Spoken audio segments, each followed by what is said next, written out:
Hello guys Dipendu माछी बनाता है। दीपेंदुर एकदम जूम करे एकदम नजदीक हो गेছে। দেই দীপেন্দু কিভাবে মাছ কাটতেছে একটু দেখে আসি তো। এই কুত্তা সপোর্টের উপরে মুইতে দিছি। तो गाइस मामा मच्छी काट के जाता है, मैं देख के जाती।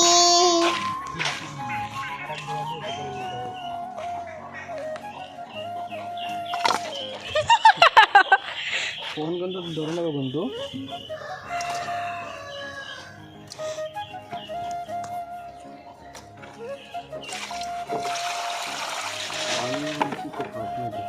সিল ফেক দিয়ে কি আচারে তো মাথা দেয় না না দীপেন্দু ভাইয়া কইছিল মাথা ফেলাই দেবে করে, ফালাইতে দেবে না।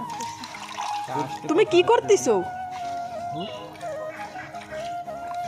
মানে আগে আইস ফেলাচ্ছ, এতে তো ডবল খাটনি। কি করবো আগে তুমি আইস ফেলাও, তারপরে ল্যাস কাটো, মাথা ইন্দে পোজ দিয়ে নামাও আর ফালাও, একবারে ক্লিয়ার হয়ে যাবে। তুই তো করতেছি আগে সিলটা বের করতেছি। ও তো তোমার সারা বছর লাগবে, আজকে দিনেও কম হবে না। বয় ওই জায়গায়